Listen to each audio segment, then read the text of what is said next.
Bom, então, como eu dizia, né, bom dia a todos. Eu me chamo Pedro, sou interno aqui da UFC e estou nesse mesmo serviço de cardiologia, juntamente com o Dr. Elvis, doutora Ana Márcia e o Dr. Pedro. Essa paciente que eu vou estar apresentando para vocês hoje, ela deu entrada na semana passada e, bom, vamos começar, certo? Como eu disse, a data da admissão foi dia 16, uma terça-feira. É uma paciente do sexo feminino de 77 anos, casada, aposentada, segundo grau completo, católica, diamontada, natural diamontada e procedente aqui de Fortaleza. A queixa dela foi de que ela se internou para fazer uma troca da válvula, segundo ela, certo? Continuando. Do HDA. Ela tem uma história de troca valvar por conta de uma estenose aórtica grave há cerca de 18 anos. Foi colocada uma bioprótese. Na época, os sintomas principais dela eram de dispneia progressiva, precordialgia e tontura. Ela disse que chegou a desmaiar uma única vez, certo? E deu entrada nesse serviço com queixa de surgimento recidiva dos sintomas. Ela disse que nos últimos 3 anos, após um episódio de AVC isquêmico, que ela teve em 2010, no finalzinho, ela começou a apresentar novamente uma dispneia progressiva, que atualmente é manifesta aos pequenos esforços, como pequenas caminhadas, tomar banho, pentear o cabelo, trocar de roupa, e eventualmente durante o repouso, embora seja pouco comum. Relata também dispneia paroxística noturna e nega autoapneia. Além disso, se queixa também de precordialgia, que ela caracterizou como sendo uma dor fina, empontada, sem radiação, com melhora relativa quando do repouso e que dura mais de 1 hora. Além disso, relata tontura, sensação de que gira em torno do mundo, de curta duração, geralmente desencadeada por mudanças bruscas na postura. Nega desmaios. Refere ainda uma dor na região occipital que ela não caracterizou como sendo uma cefaleia, mas mais como sendo um cansaço. E além disso falou de adinamia, palpitações e edema eventual de membros inferiores. Quanto à história patológica, ela é uma paciente hipertensa. Eu não sabia dizer há quanto tempo que estava fazendo uso da medicação. Como eu falei antes, ela teve um AVC isquêmico em 2010. Ficou com uma sequela em mídio esquerdo, mas ela já está com a força bem preservada. Força, reflexos, motricidade. Pois bem, teve também o quadro de FA em 2010, está fazendo uso de amiodarona, como eu vou falar mais pra frente. Tem história de 2 paradas, uma após o CAT e outra após a cirurgia para troca valvar. Isso há 18, 19 anos. E tem também a história de câncer de mama há mais de 20 anos.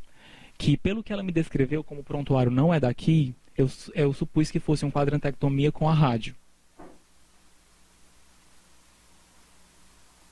Pois bem, medicações e uso. Ela está fazendo hidrocloro 25 dia, losartana 100 mg dia, anlodipino 5 mg dia, carvedilol 6,25 por dia, espironolactona 25 dia, furosemida 20 dia, AS 100 mg dia, simvastatina 40 e omeprazol.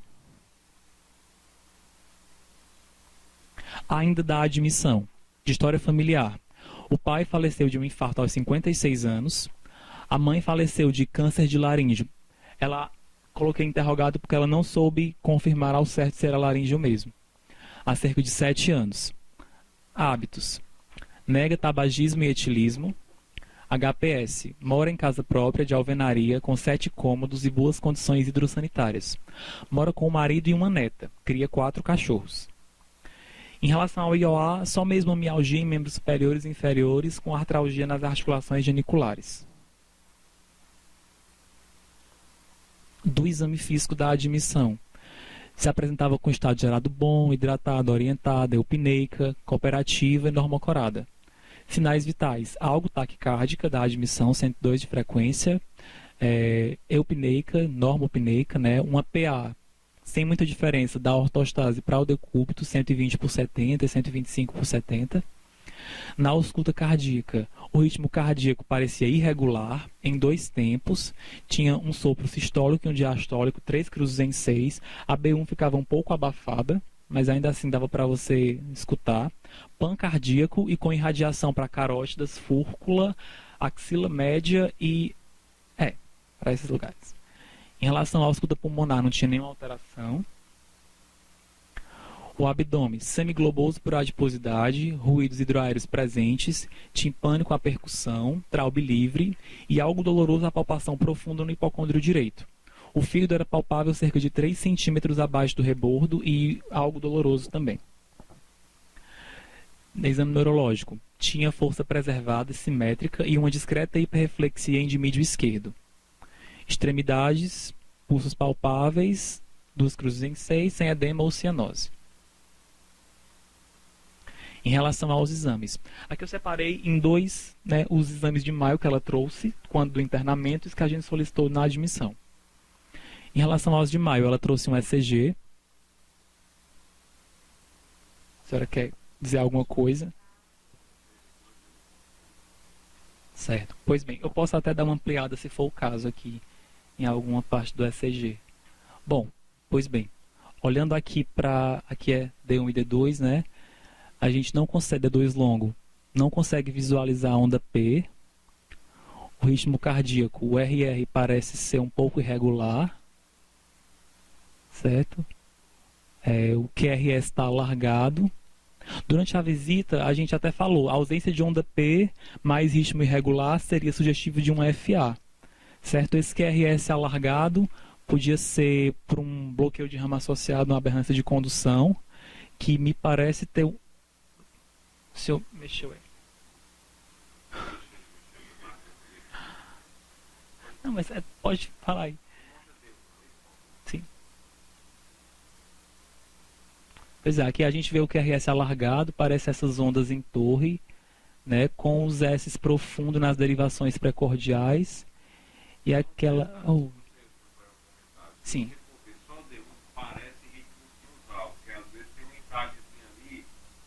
Aqui, não é? Aqui e ali. Mas no D2 você não tem onda P e tem um RR bem irregular. Isso. Que às vezes engana, né? O QRS dele é alargado, fácil de verificar para acontecer. Né? Então ele tem um QRS alargado em V1 e D1, né? E com o padrão QS em V1 e um R em V5, V6, um QRS com duração de mais 125 segundos, sugestivos de bloqueio de ramo esquerdo. Uma coisa interessante que eu vejo, geralmente o padrão do QRS e do ST, do bloqueio de ramo esquerdo, ele é geralmente ele é discordante. Quando você aparece esse padrão de concordância, geralmente o paciente tem algum grau de isquemia ou disfunção miocárdica importante. É interessante, que aqui o padrão ele é concordante. Se vocês forem observar no bloqueio de ramo esquerdo clássico, a onda D se opõe ao QRS. Eu nem vi isso na história, não sei nem qual a idade da paciente, tem que ter um troco, mas por esse padrão eletrocardiográfico tem alguma coisa aí. Pois bem. Continuando. Em relação ao eco dela, aqui tem as imagens, né? Esse é o eco que ela fez em maio, dia 8 de maio, certo? Não, é porque como dá para dar uma ampliada aqui, aí eu acabei fazendo.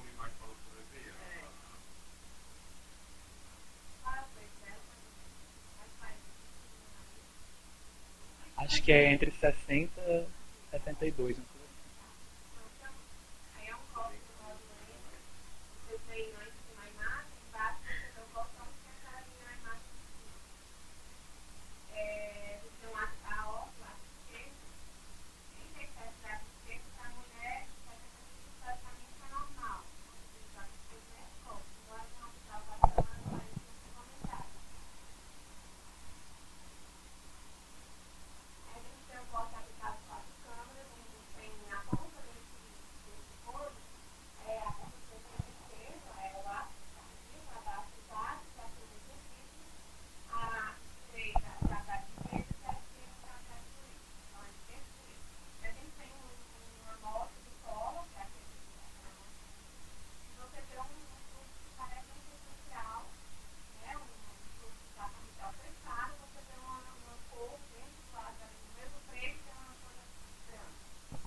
aqui é o examinador. O fluxo que está indo em direção ao examinador fica acima da linha de base. O que está se afastando do examinador, ou seja, está vindo do ventrículo para a aorta, está vindo nessa direção, fica abaixo. Então, do ventrículo para a aorta, o sangue deveria sair, tá? Então vai para baixo. Então, isso aqui é o fluxo, aqui é sístole. Aqui é diástole, aqui é sístole. Diástole, sístole. Então, aqui é um gráfico de Doppler. A gente consegue medir essa velocidade, que dá quase 2 metros, 4 vezes essa velocidade ao quadrado, que dá 15, 1,92, é o gradiente de pressão do ventrículo esquerdo da aorta. Para cima é o refluxo, que é o que se afasta do observador. Aliás, se aproxima. O observador sou eu, estou bem aqui na ponta, né? É um fluxo que está vindo da aorta para o ventrículo.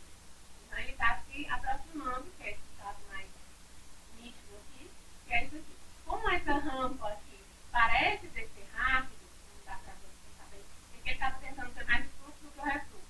Então, parece descer mais rápido, quer dizer o quê? Que as pressões se igualam, o jato é tão grande que se iguala mais rápido. A válvula vai abrir e vai fechar mais rápido por conta disso aqui.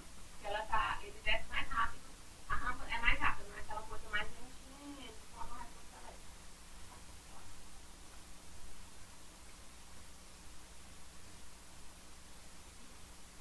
Está bem escurinho, mas assim, aqui embaixo tem um fluxo, tá certo? E aqui em cima tem outro. Então, aqui está onde?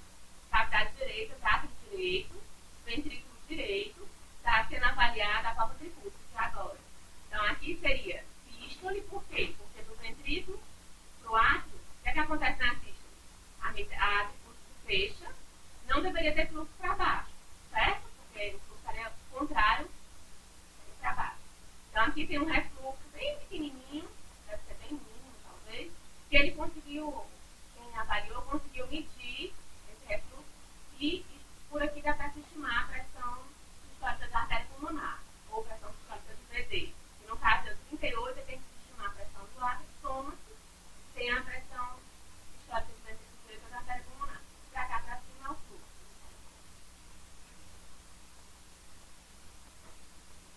Aqui se está a nível da válvula mitral, tá certo? Está com o dobro pulsado, tem esse igualzinho aqui, que está avaliando a velocidade só nesse ponto.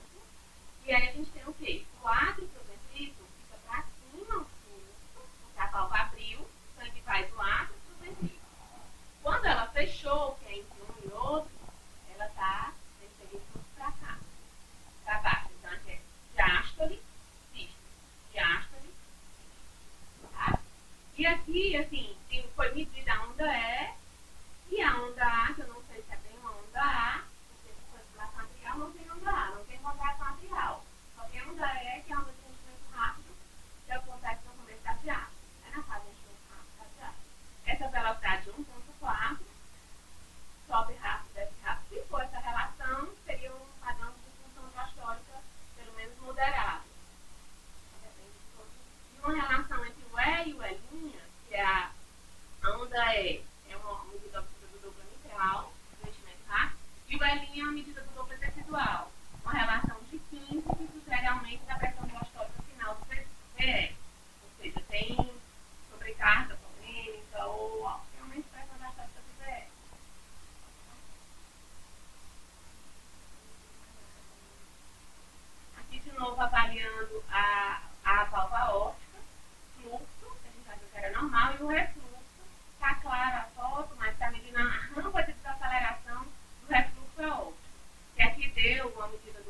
normalmente não muda muito, não. Uma disfunção sistólica moderada, ventriclo esquerdo, com aumento leve.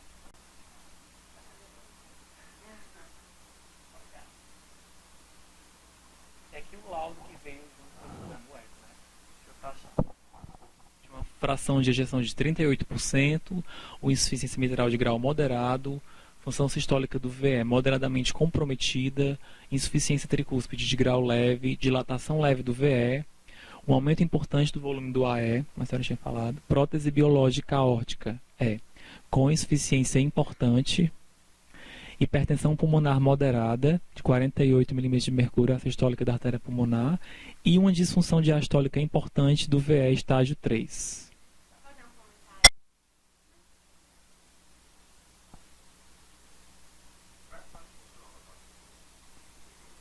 Acho que um 3, não é? 3. Ok. E o ECG da admissão, né, que a gente pode perceber que se mantém aquele padrão ausência de onda P, isso, alargamento do QRS, aqui nas pré-cordiais a gente vê uma S profunda, né, aquilo que eu estava falando aqui em V5 e V6 também. Se repete aqui também, doutor? Aquele padrão que você estava falando...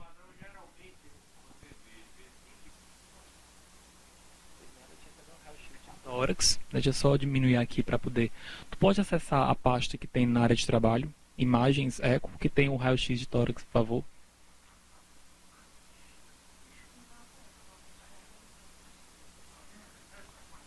Isso. Que é a última, deixa eu pegar aqui.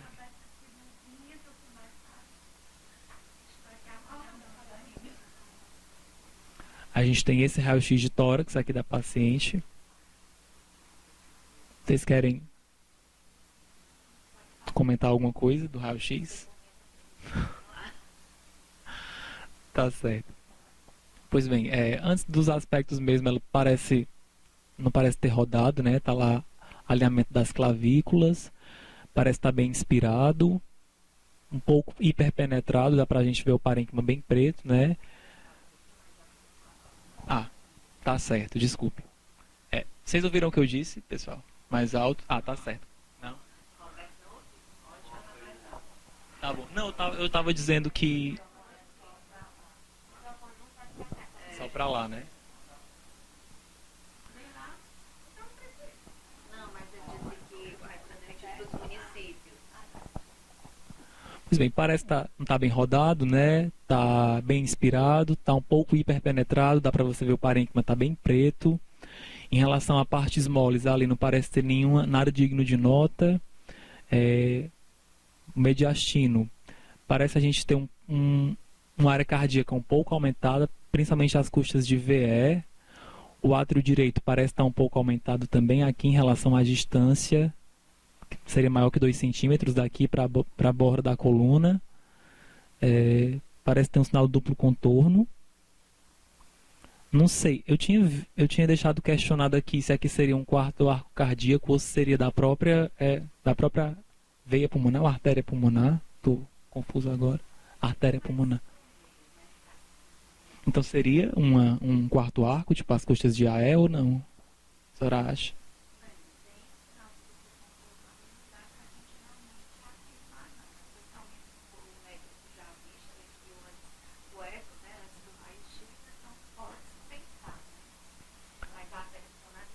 Aqui, né? Aqui foi mostrou. Isso. Bom, e aqui no perfil a gente tem essa relação aqui do VD menor que 1/3, né, do tamanho do externo, não teria aumento de VD.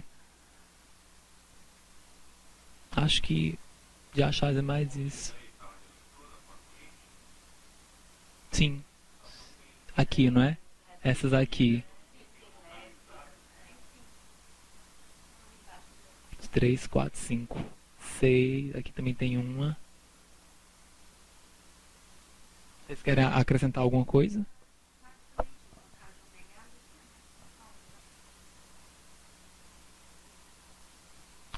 Não, eu quero mostrar o eco antes. Ah, sim, pode ser esse aqui. Aí os demais exames que foram solicitados, a gente tem ultrassom de carótidas, que só mostrou carótidas com placas ateromatosas discretas, com velocidade de fluxo normal.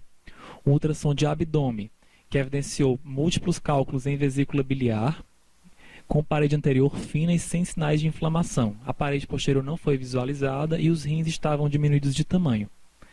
Em relação ao eco, essas aqui são as imagens do eco que foi feito na semana passada. A doutora quer falar? Que é um corte parasternal longitudinal com um Doppler colorido. E a gente vê aqui um refluxo entre o VE e o átrio esquerdo, um refluxo mitral. Leve a moderado, talvez, porque ele é mais profundo, mais fininho na origem, entende? Dependendo das medidas, a gente... Aqui que passa? É aqui? Uma medida aqui da raiz da aorta a nível da prótese, já que já dá para ver um pouco melhor o espessamento. 27 milímetros, 2,7 centímetros é normal. O átrio esquerdo, o VE e o ventrículo direito aqui em cima.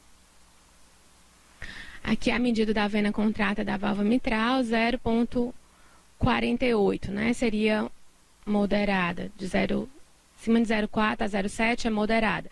Então se mede bem na origem do jato, do refluxo mitral. É uma das medidas se a insuficiência mitral for simétrica. Se for excêntrica, se for um jato mais anterior, aquele jato espalhado de rotura de folheto, às vezes é complexo, não é uma medida válida. Aqui foi medida a diferença de pressão entre o VE e o átrio esquerdo, que na realidade talvez esteja querendo fazer cálculo de PISA, alguma coisa assim. O fluxo mitral, assim, a gente fica em dúvida se isso aqui seria uma onda A, mas a onda E, que a gente já tinha comentado, né? Velocidade da onda E aumentada. Aqui a avaliação pelo Doppler tecidual, a amostra é colocada num músculo, no anel mitral, tá certo? Então se avalia não fluxo, não sangue, mas movimento do miocárdio. E a gente tem uma imagem ao contrário daquela, porque quando o anel se movimenta, ele se afasta na diástole e se aproxima na sístole do avaliador. Então na diástole ele desce, né? Quando a válvula abre. Então aqui seria a onda E' e uma ondinha aqui que eu não sei se seria onda A. Se tiver em FA, não tem onda A, né? Então, a onda E' deu 8,6, que está diminuída, tá certo? E a onda E' do anel mitral a médio, no caso, 4,4, mais diminuída ainda, mas tem bloqueio de ramo também, pode mudar um pouquinho. E é feito E' médio. Ele faz a média entre o lateral e o medial e se faz aquela relação, se for acima de 10, acima de 12, significa que tem uma pressão capilar pulmonar aumentada. É um índice já validado com cateterismo, com vários trabalhos de medida invasiva. A onda S do ventrículo direito é uma onda também avaliada pelo Doppler tecidual do anel da tricúspide, onde é colocada a amostra aqui entre o átrio direito e o ventrículo direito. É uma onda sistólica, no caso, aqui está se aproximando do avaliador, e é uma onda que é um índice de função sistólica. Abaixo de 10 tem disfunção de VD também. Tem que estar bem alinhado, porque é uma medida de Doppler, depende de ângulo, depende de alinhamento. O refluxo tricúspide, no eco anterior, a gente viu que dava 38 a diferença entre o VD e o átrio esquerdo. Desculpa, átrio direito. Aqui está 46, ou seja, aumentou quase 10, em 8 milímetros de mercúrio, a pressão sistólica de artéria pulmonar ou de ventrículo direito, que é a mesma, aumentou em 8 milímetros de mercúrio, né? Tem que ver por quê. Uma medida volumétrica do átrio esquerdo, tá certo? O volume indexado para a superfície corporal da paciente de 40, é um aumento importante do átrio esquerdo, tá? Aqui no 35 no biplano, né? Na realidade aqui daria moderado. A rampa de desaceleração aqui está bem mais bem vista que a linha. O que tem para cima é o refluxo aórtico. Dá para ver bem, dá para medir agora. Então, desce rápido, abaixo de 200. Em alguns parâmetros, 250, esse tempo é compatível com insuficiência aórtica importante. Aqui planimetrando para ver aqui é diástole, sístole, diástole, sístole. Então, aqui a avaliação sistólica, o gradiente era 12, está 11, pela prótese normal, né? Entre o VE e a aorta. Aqui mostrando só o refluxo, é um jato largo, aqui em vermelho, porque está, o azul é o que se afasta e o vermelho é o que se aproxima do aparelho. Então, na válvula aórtica, o que está se aproximando desse mistura de cores é o refluxo, um jato largo já na origem. Se você for ver bem, ele vai até a ponta do ventrículo, mas é mais turbulento até aqui, mais ou menos, a nível da mitral. A medida da cava, que é uma medida que a gente faz para somar a pressão estimada em átrio direito àquela medida na tricúspide, para avaliar a pressão sistólica artéria pulmonar. Na aorta abdominal, aqui está procurando o quê? Se tem fluxo reverso, porque você tem um fluxo sistólico, não estou conseguindo dizer direito não, mas aqui parece ser o fluxo, deve estar invertido, e aqui o refluxo, ou seja, tem fluxo reverso na aorta abdominal, sugerindo, compatível com insuficiência aórtica importante. Mas eu não, se aqui for o sistólico e aqui o diastólico, tá? Normalmente a gente faz ao contrário, mas pela posição do Doppler está se afastando, deve ser isso mesmo. Insuficiência aórtica importante. Aqui está fazendo o cálculo da fração de ejeção pelo Simpson. Cada vez mais, assim, se faz essa avaliação, por quê? Porque quando você mede no paraesternal longitudinal, você pega septo e parede posterior. E quando você vai, se você tiver um infarto de parede anterior ou infarto de parede posterior, para dar os volumes do ventrículo, o volume sistólico, o stroke volume, tudo, você precisa do ventrículo como um todo. Então aqui é uma estimativa, seria um biplano. O ideal seria o tridimensional, mas você faz uma avaliação no 4 câmaras, onde você pega septo, parede lateral, e você vira em 2 câmaras, que é o que você está vendo aqui, o átrio esquerdo e o ventrículo esquerdo, a parede anterior e a parede inferior. E aí o cálculo pelo biplanar deu 33%, que é uma disfunção sistólica importante do ventrículo esquerdo.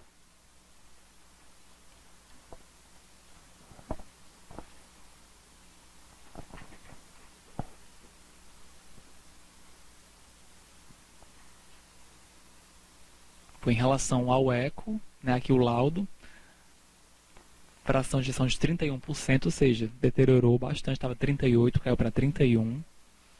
Aumento moderado do volume do AE, do átrio esquerdo, disfunção diastólica tipo 3 do VE, disfunção de prótese biológica aórtica, que apresenta refluxo importante em área de prótese, estimada em 1,4 cm², hipertensão pulmonar moderada, dilatação da aorta ascendente.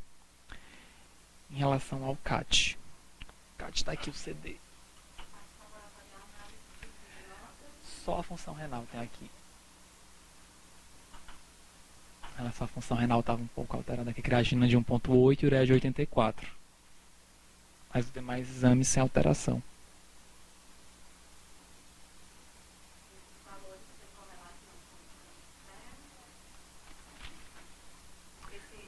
Deu uma piorada, não foi? Ana Márcia, tu se lembra de quanto foi a creatinina dela? Mas eu acho que era 1,5 e foi para 1,8. Do dia 16 pro dia 18. Depois de ela ter feito o CAT. Pode colocar para mim, por favor.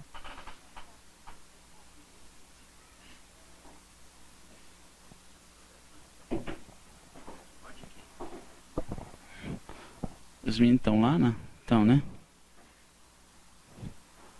Olha lá, ó, coronariografia, né?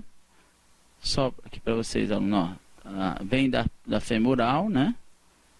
No ósseo da coronária esquerda em oblíqua direita, vai dar artéria circunflexa com ramo marginal e artéria descendente anterior, né?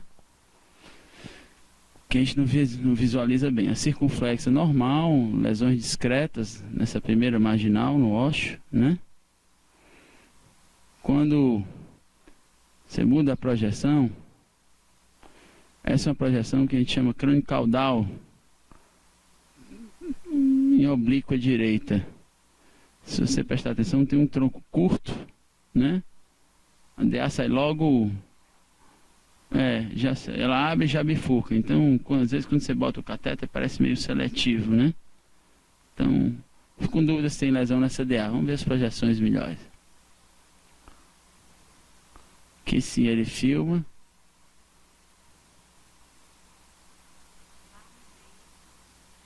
Pois é, tem uma lesão de terço médio, né? Assim. A lesão de terço médio de DA.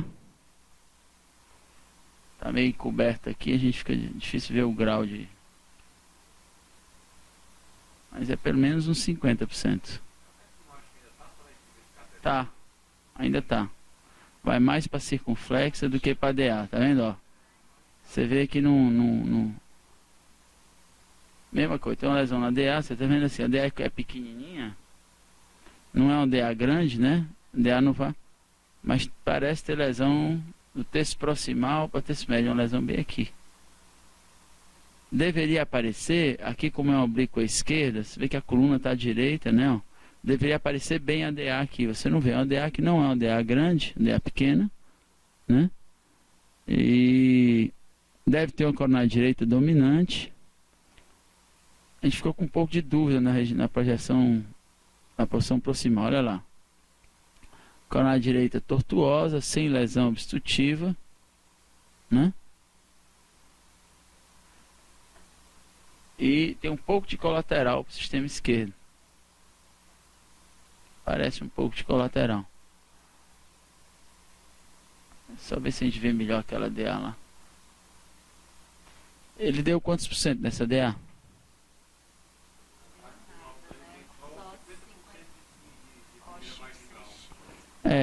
O primeiro marginal tem 50 mesmo. Agora, eu acho que tem uma lesão moderada dessa DA aí. Pelo menos, né? Aqui.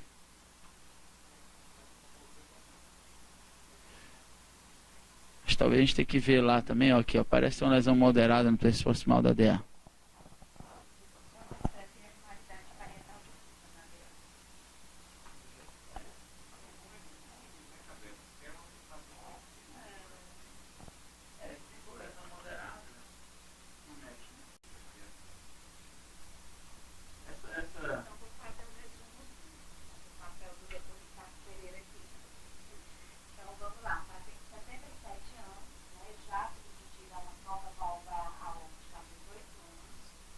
Evoluindo atualmente no retorno da psicomatologia, né?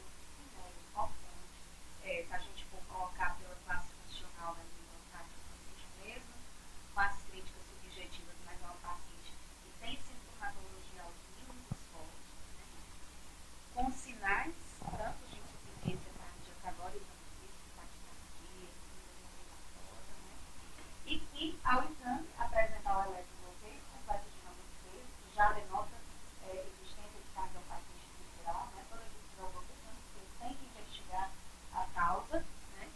É uma paciente que, ao ecocardiograma, ao exame físico, ela já apresentava um sopro sugerindo dupla lesão aórtica, um sopro sistólico, um sopro diastólico, e ainda um sopro audível no foco mitral, né? Poderia ser uma irradiação do aórtico, mas poderia ser uma lesão valvar independente, né? E que mais? Ao exame físico que sugeria, e ao ecocardiograma confirmou a disfunção, não disfunção sistenótica da válvula, mas insuficiência óbvia, que sugere ser importante, e uma insuficiência mitral pelo menos moderada com disfunção vestibular. O doutor Cabete, a paciente já disse que parece uma paciente de, né, com status de performance diminuído, né? E a dúvida é, já que apresenta disfunção valvar, insuficiência aórtica importante, sintomatologia significativa de insuficiência cardíaca, reoperação na paciente com disfunção renal também já, né? Apresentando ao exame físico, né? Você fez o score, né? Sim, doutor. Só um minuto. Deixa eu... Tratamento cirúrgico seria o ideal se a paciente tivesse condição clínica, né? 10% de mortalidade pelo Euroscore. É ótimo. Eu tinha colocado 3 minutos, Maria. Ela é uma mais, né? 74 anos. 77. Só por ser reoperação, idoso, se não tivesse disfunção renal, já era mortalidade alta. Sairia aí para 8%, né?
gente que está lá entubada, triarterial, diabético, DPOC, cirúrgica, a gente mostra depois.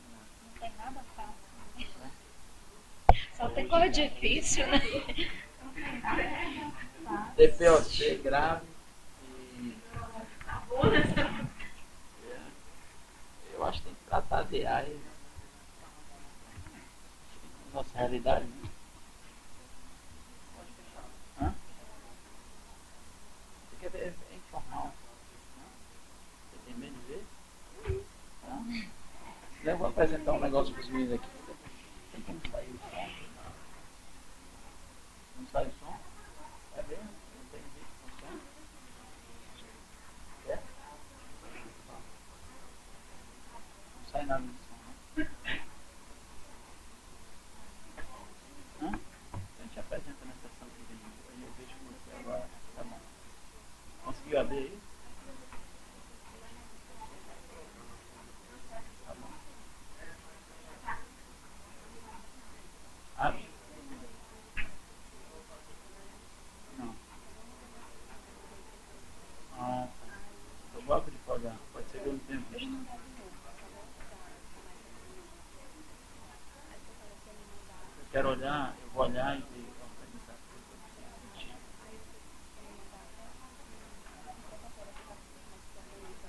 Vou te mandar. Abre não.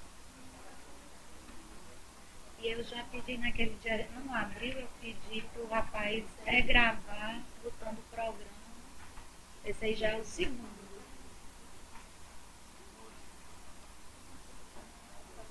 Tá bom.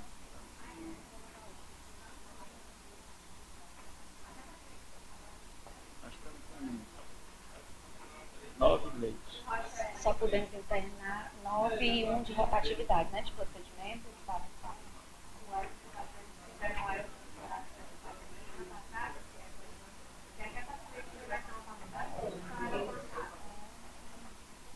Morre na sala. Já deixa. 31. Deixa ela morrer perto da família, né? Eu acho que tem hora que você tem que um pouquinho. Não é o que a diretriz manda, né? 77, reó, magrinha. Se for Disfunção percutando, tudo renal. bem, mas tem que ser internado. A menina vai sair realizando, certo? Vai ser um desgraça, né? Mas é menos mal, né? O outro é proibitivo, né? E olha que seu Ozão, quando a prótese, apesar de ser mais idoso, ele não estava ruim desse jeito. Lembra que ele foi pra casa, né? Era, também tem Aí isso. esse nosso pandemia melhora tudo, né? E aí, Aqui, Não, eu digo Eu digo assim, assim, e ele era melhor ele é aquele paciente clinicamente. quando o pessoal de São Paulo veio, fez, Foi, não é isso, avaliação? exatamente. Foi. eu tenho um jeito que era a quarta reó. E aí eu mandei pôr uma próxima percutante. Ótimo. Quarta. Tu acha que vai abrir esse problema aí? É uma sei.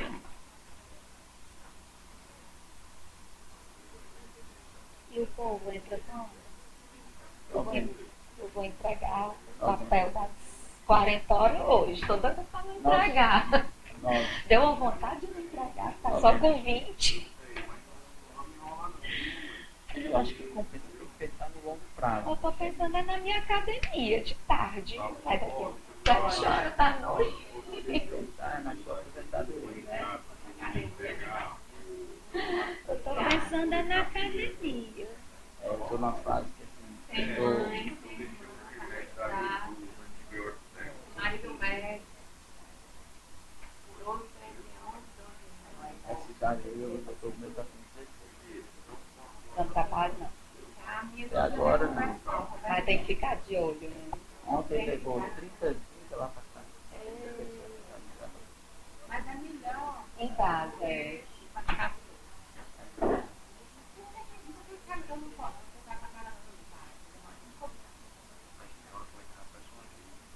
Porque a mãe está acostumada com a coisa, deixa ela em casa, vai pegar o que vem dele. Olha o negócio dele.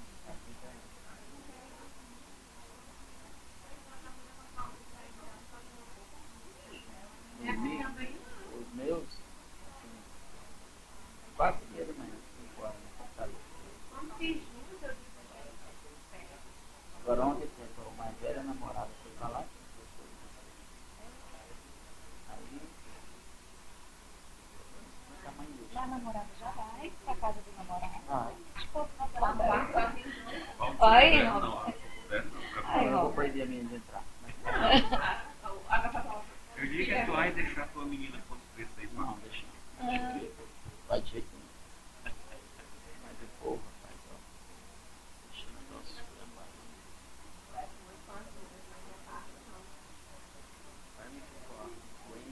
Aí, abriu. Aí tudo vai discutir aqui, quando eu não vi, não. Vamos lá, imagem. Então, vou dar só a história dele, tá bem? Tá bom. Então, o seu Cláudio, a idade dele, pessoal, a gente conseguiu abrir aqui a angiotomografia, que é um paciente do meu ambulatório do Hospital de Messejana. A gente está fazendo um acompanhamento lá de todos os pacientes com infarto com menos de 40 anos de idade.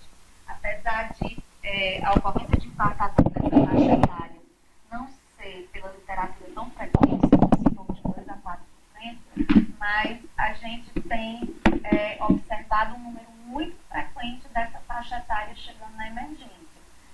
De primeiro, né, de acordo com a literatura, eram pacientes uniarteriais associados à trombofilia, né, apenas com a artéria acometida. Só que a gente tem observado nessa população que tem chegado para a gente, que são pacientes muito jovens, mas com aterosclerose difusa, muitas vezes multiarteriais, ampla calcificação, e que, assim, são exames que parecem de uma paciente com mais de 75 anos de idade. E a gente ainda não tem uma resposta por que esses pacientes desenvolvem essa aterosclerose tão precoce. Né? Muitas vezes não são pacientes com fatores de risco importantes. O único fator de risco que a gente tem observado nesses pacientes são níveis de HDL muito baixos. Né? E nos que apresentam lesões arteriais que parecem ter trombofilia associada, normalmente são tabagistas.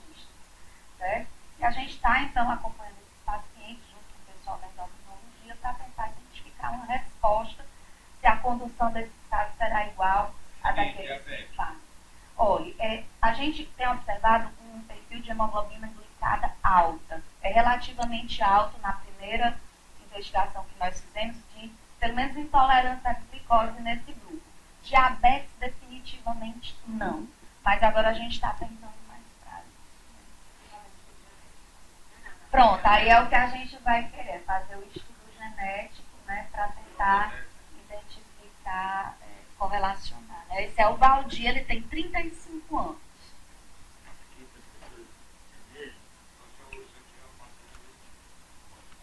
Pode mandar, 10.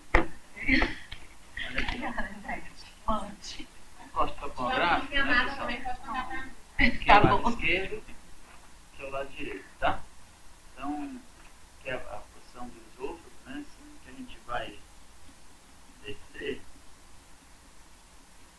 parece aqui artéria pulmonar direita, artéria pulmonar esquerda, a aorta ascendente, a aorta descendente no plano torácico, né? À medida que eu vou descendo, vai aparecendo o coração. Aqui já aparece a coronária esquerda, aqui é a aorta, tá? E aqui é o óstia coronária esquerda, tá? Já dá para ver que tem uma plaquinha já na posição bem proximal, antes mesmo de bifurcar em CX e DA, tá? Então, aqui vai para o lado esquerdo, aqui vai passar lá na frente, divide e corre no septo interventricular, né? Vai dar para a gente ver, olha lá, tá vendo? Divide em circunflexa, não circunflexa, circunflexa desce na parede lateral, tá? E a DA desce na posição interventricular, tá? Mais embaixo, você começa a ver a saída coronária direita. Ok? Olha lá, tá vendo? Quando você corta, você vê que tem placa do terço médio da coronária direita. Olha lá. Aqui, ó. Tá? Cálcio, terço médio. Ele vai até embaixo, desaparece o cálcio, né? Então tem cálcio no terço médio da coronária direita. Aqui, ó. Ok? Ele vai fazer projeções específicas para visualizar os coronários. Lá, injeta. E aqui já é com contraste.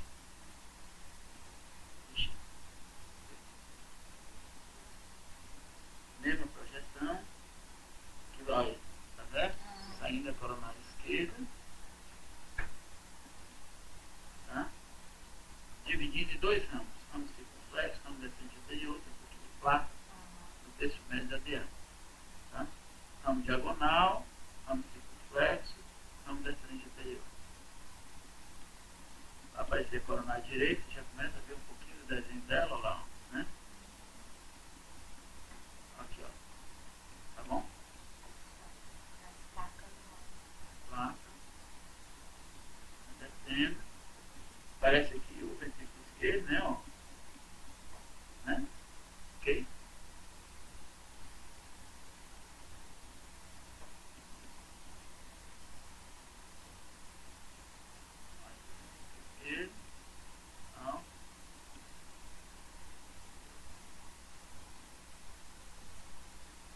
ele trabalha a imagem, e ele isola, deixa só a artéria.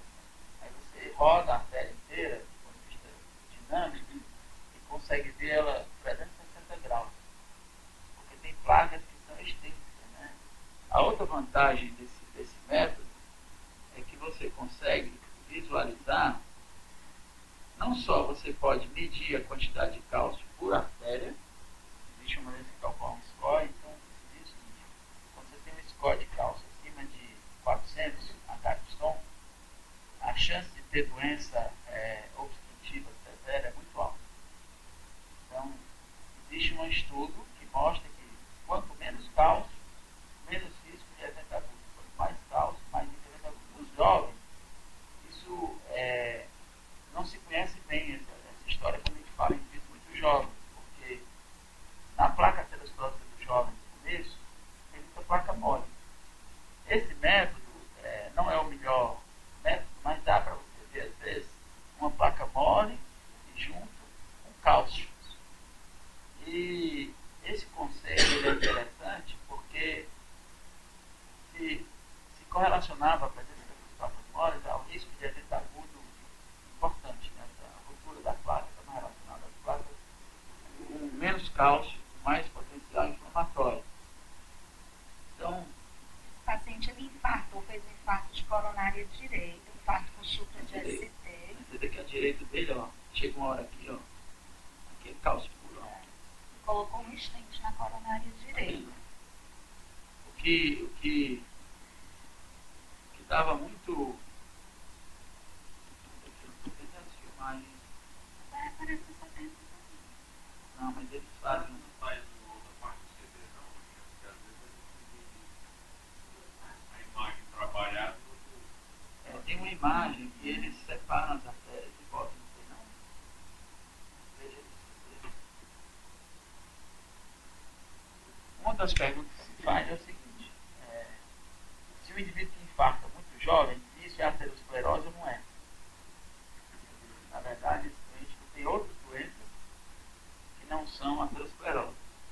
Porque esse questionamento, por exemplo, eu tenho uma paciente, duas pacientes no consultório. Uma que infartou e era deficiente de trombina, a mutação da trombina 3. E a outra é uma entidade que a gente tem descrito hoje, os obstetras usam essa definição mais do que a gente, que é a mutação do inativador do plasminogênio, que é o da PAI, está relacionado em infarto em mulher jovem. Então, essa senhora ela teve um infarto apical, tem coronariografia normal, e ficou com um quadro de miocardite e tal. Recentemente ela veio pedir o PAI 1 e ela tem mutação homozigótica de 5G, que é a mutação mais clara Então, a gente não sabe se esse doente se infarta, porque já tem aterosclerose precoce, isso pode ter uma realidade, né? Vamos industrializar. Então, a tomografia era no sentido de será se esses doentes jovens desse jeito, com perfil de cálcio desse jeito, tem aterosclerose mesmo. Isso é uma coisa que eu não esperava, por exemplo. Eu esperava que não tivesse cálcio. Todos que a gente tem pego não são uniarteriais. A grande maioria tem sido multiarterial. São artérias, claro que a gente só fizemos Totalmente dois. contra a literatura. Totalmente, tudo que a gente viu. Porque tradicionalmente o que a gente vê, infarto em jovem, o cara é uniarterial, e eu esperava que não tivesse tanta aterosclerose.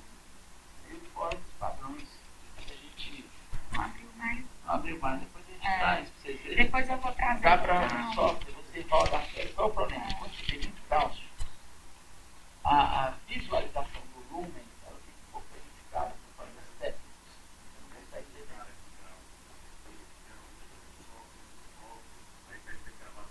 bem. E esse aqui foram as duas primeiras que foram feitas, as angiotomas. Eles ainda não estavam sabendo. Ele calculou isso.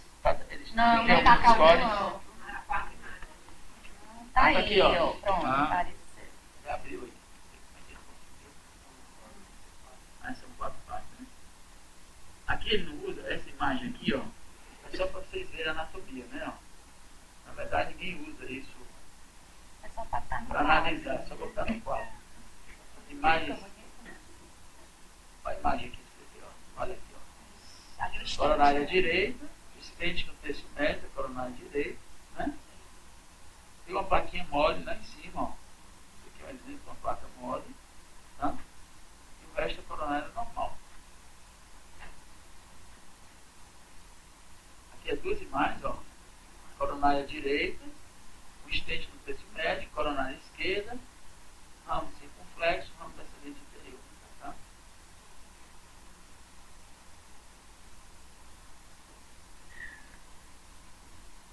Aqui, ó. Essa imagem aqui, ó. Tá vendo? Ó, tá vendo o lumen do estente, ó? Aqui o estente é a coronária direita, porção proximal, porção média, o lumen da coronária direita.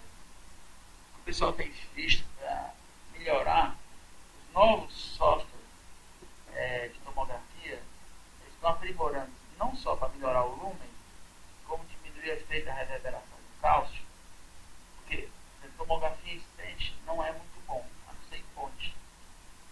Então, tomografia para ter ponte é ótimo. Se tem um método, por exemplo, vou dar um exemplo do que eu faço.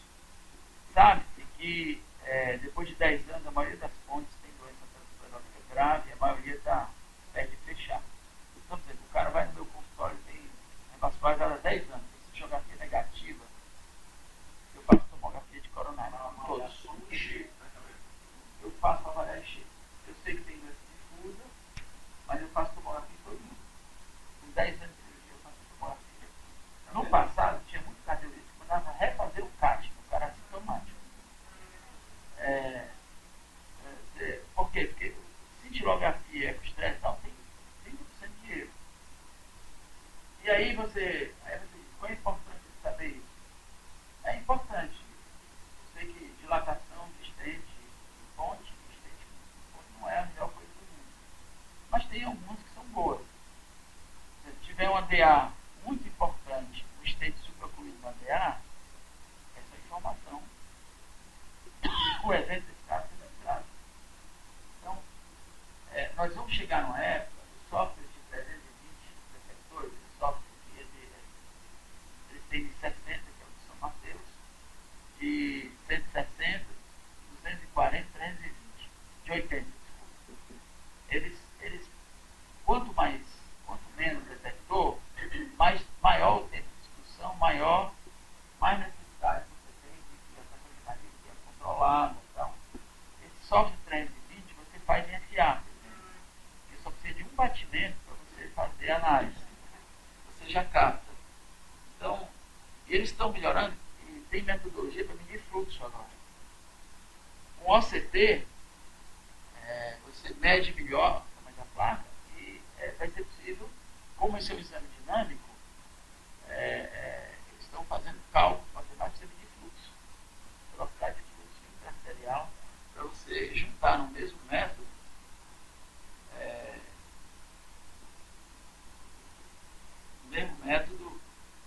você juntar aqui, ó. Então, assim, que no início o uso de estatina e estente era uma coisa que limitava a técnica, isso aí, né? Com esses detectores a mais, isso aí fica mais fácil. Então. Fica muito mais fácil. Então, assim, você configura sua coronária direita. Mas a imagem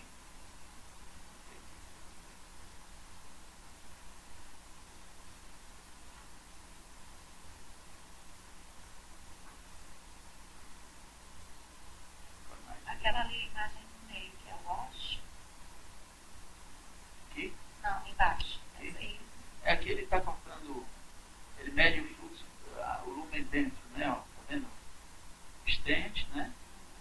E o lumen dentro. Vamos pastar a anatomia, né? Perfeito, né? Na verdade, os estudos de anatomia e tal vão ser feitos com tomografia muscular. Então, não sei se você já viu tomografia, reconstrução de osso, tomografia muscular, já viu? Já viu? Nem que você está conseguindo, ele tá bom, não tem diferença nenhuma. Você bota, revira tridimensionalmente, todos os ângulos, tira a parte visceral, todos são osso, então é perfeito.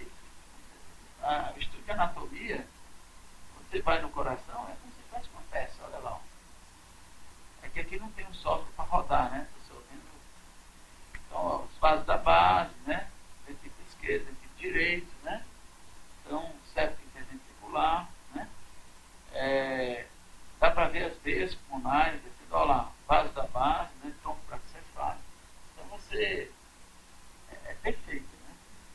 Então, provavelmente, os cardiologistas tem muito cardiologista reticente, por exemplo, o Ricardo ele não pede nenhuma tomografia. Né? Mas eu vou mostrar na próxima sessão, eu colecionei 4 casos de doentes cirúrgicos com menos de 50 anos, com cintilografia e eco-estéreo normais. Então, assim, o cara vai no consultório, o pai morreu com 50 anos de morte súbita. Aí ele testa esforço normal, cintilografia normal, assintomático. HDL baixo, mas com LDL normal. Aí o que você faz? Como é que você trata um indivíduo que tem HDL baixo, que tem uma história familiar de aterosclerose, você não tem nenhuma comprovação de doença aterosclerótica? Não existe droga para subir HDL. A melhor droga para subir HDL é álcool. E atividade física. Né? Sobe estatina e fibrato 10, 12%. E os estudos não mostram benefício de mortalidade. Você pega, mesmo na associação de estatina e fibrato, o que você ganha em torno de aumentar a expectativa de vida é muito pequeno, com risco de aumentar efeito colateral. Porque, não sei se vocês lembram daquela curva de tratamento das estatinas, todos os trabalhos, 4S, tal, TNT, não sei da onde, tal, todos eles, olha o que acontece. O cara chegava em meta de LDL, e quando você ia ver, eles estavam com LDL de 70. 30 a 40% dos doentes do estudo continuavam infartando, ou morrendo. Eles achavam que isso era que não subia o HDL, que não baixava o triglicerídeo demais. Então, mas os estudos que associaram a HDL no começo aumentou pressão, aumentou mortalidade. Agora ficou igual, mas não diminuiu mortalidade. Né?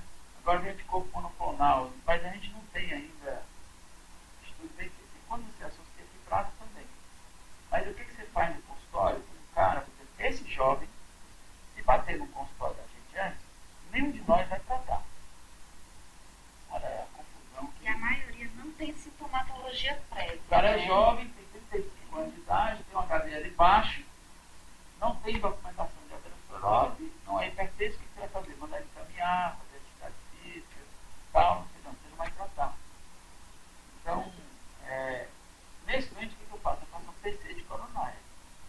Porque se tiver evidência de aterosclerose precoce, quer dizer, está off-label, mas teoricamente esse indivíduo tem que tomar aspirina e estatina. Então, a Uma aterosclerose das coisas que a subclínica. gente pensou era em pegar os irmãos mais novos desses pacientes que tiveram história assintomática e também estudar, porque nenhum tinha história prévia, né?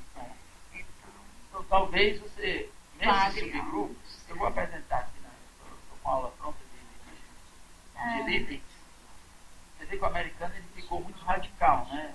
Eu vou mostrar para vocês. Eles criaram um score de risco global total, mudaram a metodologia, incluíram algumas coisas, e incluindo o conceito de lifetime risk, né, que você aumenta com o tempo o risco.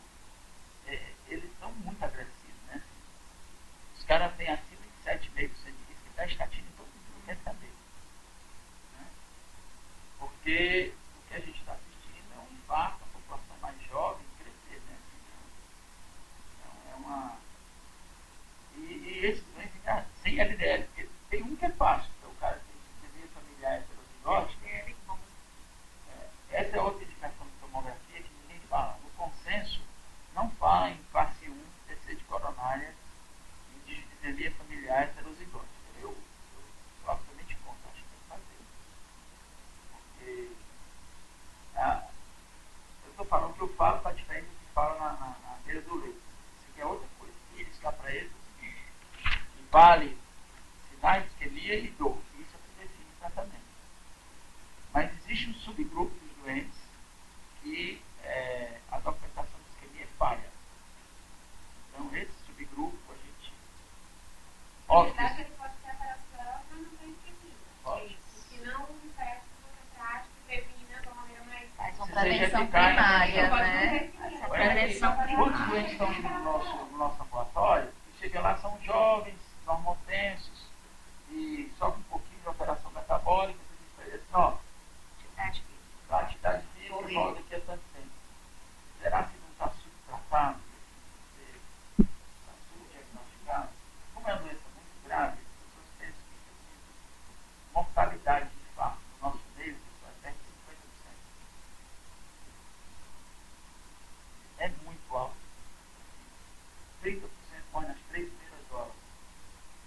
maioria dos hospitais não qualificados tem uma mortalidade de parto em torno de 20%.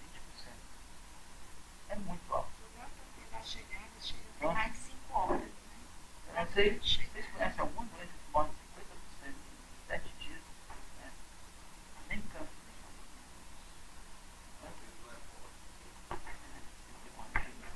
Agora tem o... Xingado. Agora tem aquele outro lá, X, não é coronavírus. Como é? Tá bom. Vamos lá.